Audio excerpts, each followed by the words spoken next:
Olá, tudo bem? Esse é o Mais Inclusão, videocast da Associação de Pais e Amigos dos Autistas de Cachoeirinha.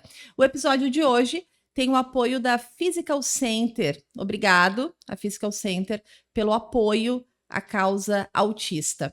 No programa de hoje, nós vamos falar sobre o psicodiagnóstico. Para conversar sobre o tema, a gente recebe a psicóloga, especialista em autismo, também psicóloga da Associação Paz e Amor, a Luciane Kobielski. Lu, seja bem-vinda, obrigada pela tua disponibilidade. Obrigada a você pelo convite. Lu, então, o que é o psicodiagnóstico? Né?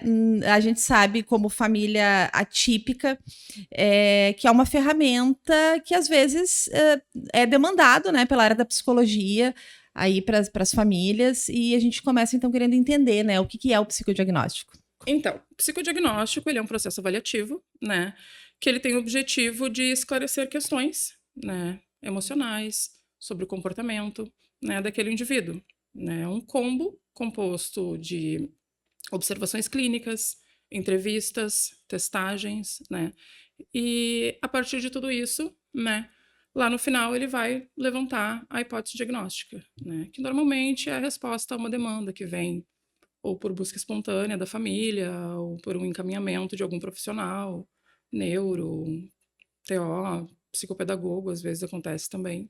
Necessariamente todo autista ele precisa em algum momento passar por um psicodiagnóstico. É comum, né, que todo autista passe por esse processo, ou não necessariamente, assim, depende de fatores? Não, assim, dizer que é via de regra, não somente no caso do autismo, mas que qualquer pessoa precise passar por um psicodiagnóstico, não, né? O psicodiagnóstico, que nem eu citei anteriormente, ele vai responder ali a uma demanda, né? Identificou que tem algum atraso, identificou que tem alguma questão errada, né? Na comunicação, na interação, né? Na aprendizagem, muitas vezes, né? Procura um profissional, um neuro, né, dessa área. E existe alguma uma faixa etária, uma idade indicada, né, ou uma criança já muito pequena pode ser submetida a um psicodiagnóstico? Pode ser submetido ao psicodiagnóstico, porque, como eu disse, parte do psicodiagnóstico ele é a observação. Né? Observações, a gente consegue observar comportamentos disfuncionais desde crianças muito pequenas. Né? A família, quando identifica alguma normalidade ali, por exemplo, uma criança de 3 a 4 meses ainda não firma a cabeça, né? Porque a gente trabalha dentro dos marcos do desenvolvimento. Né? Daquilo que é esperado, né? A gente tem ali Exato, um marco que é esperado ali em cada faixa etária da infância, é exatamente. esperado que a criança tenha determinados comportamentos. Então, se ela não tem aquele comportamento, já é um sinal de alerta, né? Exatamente, porque, como muitos dizem, o tempo da criança, isso não existe. Tá? Não existe o tempo da criança. Existem as fases do desenvolvimento. E se em determinada fase a criança ela não atingiu determinada habilidade, é um alerta para a gente dar uma investigada. Sim. E essa observação também, ela acontece com a participação da própria família, né? Porque a família vai Uhum. levar até o profissional, o psicólogo, relatos de como aquela criança se comporta, enfim, que também vão servir de subsídio para fazer essa observação, né, que tu comentou. Principalmente, a parte da família é uma das partes mais importantes dentro do psicodiagnóstico, né? As entrevistas, porque a gente não tem como observar fidedignamente uma criança dentro do contexto familiar, dentro da casa dela, né? A gente faz ali, né, as observações clínicas dentro de sala, dentro do consultório, mas o principal ali do comportamental vai vir das entrevistas com a família. Uhum. E o psicodiagnóstico, então, se eu tenho uma suspeita, né? Se eu acompanho ali o meu filho, eu percebo que há um atraso no desenvolvimento, o psicodiagnóstico ele pode, inclusive, ajudar a se chegar nesse diagnóstico de autismo, por exemplo. Com certeza. Com certeza. Principalmente da mãe, né? O feeling da mãe, ele conta muito nesse, né? Não invalidando o pai, mas o feeling da mãe, ele conta muito nesse processo de identificar alguma coisa que não está dentro do esperado, né? Não está dentro do funcional, né? Muitas vezes, né? Então, isso, com certeza, é imprescindível. Sim. Bom, eu passei, né, pela experiência do psicodiagnóstico com o meu filho. porque é muito comum dentro do autismo também, a gente ter diagnósticos associados, né, que a gente chama. Sim, as Então, comorbidades, né? a criança ali, ela tem né, algumas manifestações ali do autismo e começa a apresentar outras. No caso do meu filho, assim, era uma manifestação, né, de bastante agitação, enfim, inquietude, e que aí um psicodiagnóstico consegue fazer essa avaliação mais profunda para verificar se então a gente tem diagnósticos associados, né? A questão de Sim. repente, um transtorno de déficit de atenção, ou né, outros tipos de transtorno, hiperatividade. Então, ele também colabora nesse sentido da gente poder fazer esse mapeamento desses diagnósticos associados, né? Com certeza. Porque tanto a observação clínica ali, quanto os relatos, a entrevista ali com vocês, com os familiares, ele não vai apontar só para uma causa, só para uma questão, né? E as testagens também que complementam, né?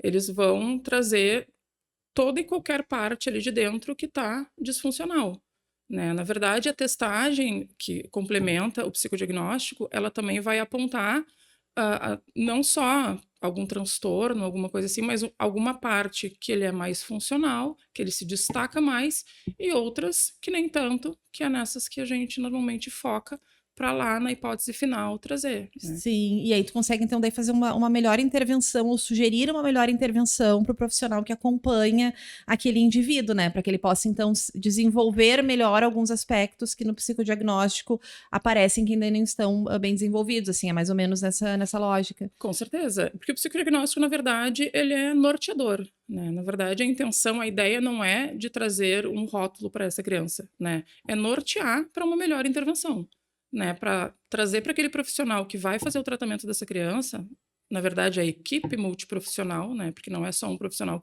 que vai atuar, né? Trazer um norte, né? Dizer, olha, nessas áreas aqui ele tem maior facilidade de se desenvolver, nessas aqui ele tem um pouco mais de dificuldade, né? E aí, a partir disso, o profissional que vai atender essa criança vai focar nessas áreas para montar a sua intervenção. E tem o processo do psicodiagnóstico, ele tem um tempo, né? Essas testagens, essa aplicação dessas ferramentas que tu comentou, né? Dura quanto tempo, mais ou menos, assim? O processo integral, assim, desde o início lá, das entrevistas iniciais, ali, a anamnese com os pais, até a entrevista final, que é a devolutiva com o laudo, no mínimo 6, no máximo 10, assim, Sessões de atendimentos, né. Em atendimentos. casos especiais, a gente estende um pouco mais, né, geralmente quando surge alguma dúvida, né, porque também é possível, né, aí a gente estende um pouco mais, mas via de regra de 6 a 10 atendimentos ali. E ao final desse processo, então, é gerado um laudo, né? O profissional Isso, faz um laudo isso. indicando ali a hipótese daquele diagnóstico. Exatamente. O laudo ali, ele vai constar ali o relato de todas essas entrevistas, a observação clínica, o que que foi visto, né, identificado nas observações clínicas, né, os resultados das testagens que foram feitas, né, descritas ali, e no final a conclusão com as hipóteses diagnósticas que apresentaram naquele E processo. Lu, assim, para a gente determinar, por exemplo, né, no autismo, essa questão de níveis de suporte, né? O psicodiagnóstico também pode dar um norte em relação a isso, assim, no caso de pessoas autistas? Sim, a gente tem testagens específicas, né, que elas trazem ali o nível de suporte dessa criança. Né? O nível de suporte ele vai falar ali sobre qual é a necessidade que ela precisa de auxílio em determinada tarefa. Né? Quanto maior o nível de suporte, maior o auxílio, maior o suporte que ela vai precisar em determinada tarefa. Né? E nós temos um teste específico, né, que eu costumo utilizar, que é o SRS-2, que é uma escala de responsividade social, né, que a partir desta escala ela vai trazer ali ao final qual é o nível de suporte que essa criança está apresentando naquele momento. Sim, que essa costuma ser um anseio, né, das famílias, assim, poder Exato. entender, né, em qual nível que meu filho se encontra, assim, E né? por que que eu digo naquele momento, né? Porque todo mundo sabe que o autismo, por não ser uma doença, não existe uma cura, né? Mas a gente pode ter uma regressão de nível, né? Assim como uma progressão de nível ali dentro, né? Uma criança nível 2 de suporte, por exemplo, que tem acesso a todas as terapias, né? Psicoterapia, TO, fonoaudiólogo, psicomotricista, pode muito bem, daqui a um tempo, estar no nível 1 de suporte. Uhum. Sim. Então, enfim, com esse levantamento se consegue ter essa clareza, né? Exato. Por isso, assim, ó, o psicodiagnóstico, ele não é algo definitivo, né? Por isso que eu disse, não é uma ferramenta que vai rotular uma criança, né? É uma ferramenta que vai nortear para uma intervenção, né? E por não ser definitivo, né, que pode ter essa questão, no caso do autismo, né, da regressão de nível. Sim. E eu ia te perguntar também, uma vez, né, essa criança, esse indivíduo, tendo sido submetido ao psicodiagnóstico, não quer dizer que aquele resultado ali é um resultado para a vida inteira, né? Porque essa Não. pessoa vai se desenvolvendo, Sim. como tu comentou, e quer dizer, lá na frente, de repente, pode ser necessário se submeter novamente a um psicodiagnóstico. Pode acontecer isso, assim, né, nas fases da vida mesmo, né? Porque uma coisa é a criança, depois cresce um pouco ali na adolescência, né? Já tem toda essa intervenção também dessa fase, né? Uhum. E depois a vida adulta, isso pode acontecer em outros momentos da vida, né? Se necessitar fazer esse levantamento, né, essa observação, assim, num outro momento da vida, assim. Com certeza. É porque, na verdade, não é um processo definitivo, né? Ele tem ali um prazo de reavaliação de 6 meses, 1 ano, muitas vezes, né? Então, não é uma coisa que, não, tá aqui, esse aqui é o laudo, esse aqui é o diagnóstico dele, é eterno. Não, ele tem um prazo Um ali. prazo, sim. Até Sim. porque tu também não consegue, em uma avaliação, aplicar todos os testes, né, Não, disponíveis, e tem testes nem a criança específicos para a faixa suporta, né? etária, né? Exato, a criança também não suportaria. Por exemplo, no caso de um VISC, dentro do VISC nós temos 15 subtestes, O né? VISC é o quê? Para testar qual testagem? É inteligência. É um Inteligência. instrumento que vai trazer dados sobre a inteligência. Uhum. QI, índice de processamento, Aí são memória 15 operacional. São testes. 15 subtestes ali dentro. Sim. De 4, às vezes 5 atendimentos para fazer essa aplicação. Então, Uhum. em uma tarde, não há criança Impossível, né? que Então, de suporte. acordo com aquela hipótese de diagnóstico, se determina ali quais são os testes que vão ser realizados, assim, né? Tu faz uma observação inicialmente Isso. e aí faz esse desenho, assim, de quais testes vão ser aplicados, né? Isso. A gente faz ali, a gente analisa a demanda, né? Quando vem pelo encaminhamento, normalmente de algum outro profissional, né? Ou também quando vem por busca espontânea dos pais, a gente vai fazer análise da demanda, né? O que eu preciso observar, para onde eu preciso olhar, né? Vamos fazer a anamnese ali com os pais, entrevista inicial, primeiro atendimento com a criança, normalmente observação, né? Após esse primeiro atendimento, eu, pelo menos, né, tô descrevendo como eu faço, né, vou montar ali qual é a bateria de testes que eu vou utilizar nessa criança. Porque eu preciso me atentar também a partir dessa primeira observação, que tipos de testes ela vai suportar passar, Uhum. entendeu? Porque eu preciso que ela minimamente consiga alguns testes, por exemplo, ficar ali, sentadinha, né, como se fosse um exercício, né, de alguma atividade, que ela minimamente consiga me responder, né, aquilo ali que eu estou ofertando para ela como atividade, né, e a partir dessa observação eu já consigo ter uma mínima noção do que eu posso utilizar com aquela criança ou não, o que ela vai Uhum. ter capacidade de se submeter ali ou não. E isso pode ser aplicado em qualquer faixa etária, né? Não só para crianças, Sim, adultos também que têm suspeita, né? A gente tem qualquer faixa etária. acompanhado bastante diagnósticos tardios, assim, né? O Uhum, psicodiagnóstico também é uma importante ferramenta para ajudar, né? A qualquer faixa esclarecer. etária, Uhum. da mais infância mais inicial até 99, 100 anos, a gente tem essa possibilidade. Esses dias uma amiga que estava, né, se submeteu a um psicodiagnóstico e é um processo. O filho dela, né, fez um psicodiagnóstico, passou pelo processo, e é um período que a gente, enquanto família, assim, fica muito tenso, né, porque a gente quer o resultado, a gente quer o laudo, a gente quer Sim. saber, a gente quer uma resposta, né.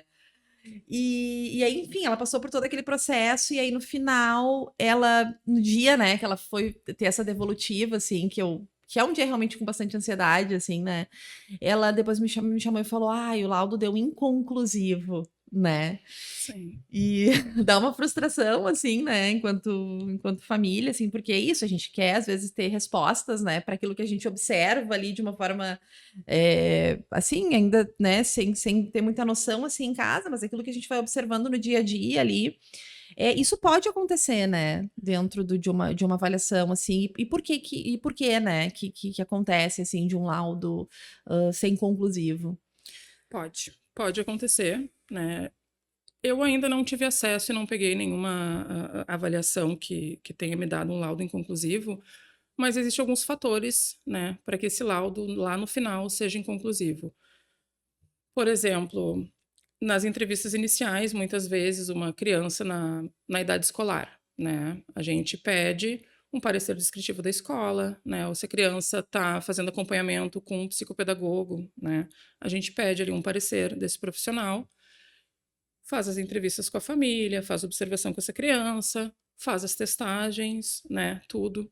Se por acaso, em uma desses pareceres, da escola, do profissional e a entrevista com a família, tiver algum tipo de divergência, vai chegar lá no final, não vai ter como ter uma conclusão, porque pensa comigo, né? A família tem uma versão dessa criança, me traz uma versão. A escola me traz outra. O profissional que está atuando ali na parte da aprendizagem me traz uma outra versão, né? A testagem aponta para Um um outro caminho, caminho. né? Uhum. Chegou lá no final, não tem como fechar, não fecha, porque daí o psicodiagnóstico vamos comparar com quebra-cabeça. A gente vai juntando todas essas partes, Uhum. né? Pra chegar Para chegar na ali na hipótese ali resposta. no final. Onde deu qualquer divergência, não tem. Não, e não tem como um profissional colocar ali no final de um laudo, eu suponho, eu acho, né? Então, o inconclusivo é o mais acertado desse profissional fazer, Sim. né? Não conseguiu chegar a uma conclusão ali, né? Sim. E no caso de um psicodiagnóstico com adultos, por exemplo, isso também pode ter, porque o adulto, daqui a pouco, ele pode querer ali, né, na hora de responder um teste, poder pensar ali em seguir um viés mais daquilo que ele acha correto. A gente consegue, diferente da criança, que a criança vai, né, vai Uhum, criança mais pura, mais digamos pura, assim. né, nas respostas. O adulto também, ele pode, isso pode também influenciar, assim, né, nesse processo. Para um laudo inconclusivo, eu te diria que talvez não. Porque o que acontece?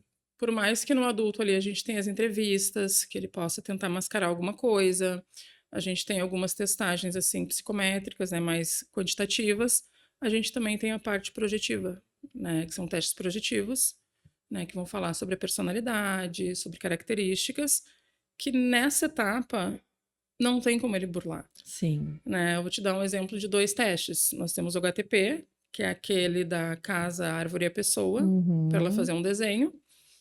E nós temos o Pfister, né, que é um teste também de personalidade, que a pessoa vai montar pirâmides coloridas, né, um teste de pirâmides coloridas. E através das montagens dessas pirâmides e do levantamento dos traços ali da forma do desenho, nos fala muito mais às vezes do que a pessoa nos trouxe nas entrevistas. Sim. Então a gente tem a possibilidade de, a não ser que a pessoa tenha um conhecimento muito extremo, né, que é bem difícil dessas testagens, mas a gente tem a possibilidade de ver coisas além do que ela está falando, Sim. né? Esse que tu comentou da casa é o que a gente faz quando vai tirar a carteira, né, de motorista. Tem que Algumas fazer lá, vezes desenhe, tem esse, desenhe um homem na chuva, já dá uma atenção, né? tem esse daí da carteira de motorista, tem o palográfico também, que é aquele dos tracinhos. Uhum. Tem Sim, bastante testes assim, que a gente consegue ver além das observações e das sim. entrevistas. E que a gente, enquanto leigo ali que está se submetendo, não sabe o que se espera, né? Qual é a resposta aqui. Exatamente, exatamente. Lu, então, para a gente finalizar, eu queria que tu falasse mais um pouco assim sobre o quanto, né, o psicodiagnóstico ele pode ajudar, né, no planejamento dessas intervenções terapêuticas, assim, né? O quanto é importante, porque às vezes é demandado para a família, né? E, enfim, às vezes por uma série de fatores a gente acaba não fazendo, enfim, mas por que se for demandado, né, se a família for demandada a buscar um psicodiagnóstico, é importante que se faça e o quanto isso vai influenciar nessas intervenções depois, né, desse indivíduo autista. É que, na verdade, a importância está justamente no saber, né? No saber para onde ir, para onde olhar, né? Para onde intervir, né? Porque no caso do autismo, que são questões de rigidez cognitiva, né?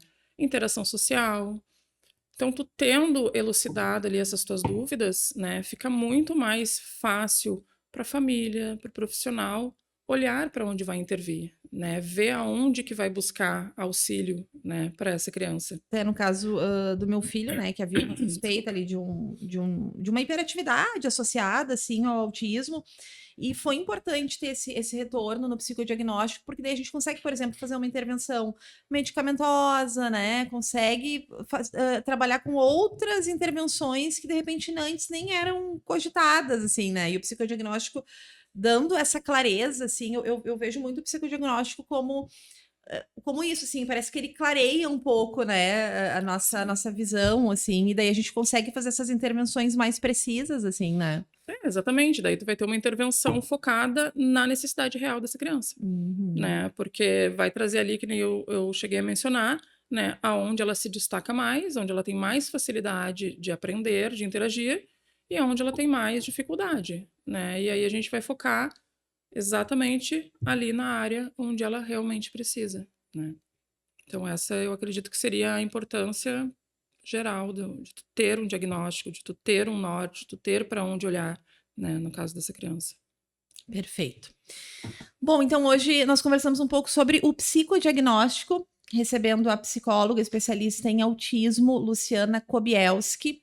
A gente deixa também nosso agradecimento à Physical Center, que apoiou esse nosso episódio. Se você também tem interesse em aparecer aqui no nosso podcast, pode entrar em contato com a gente pelo nosso direct da Associação Paz e Amor.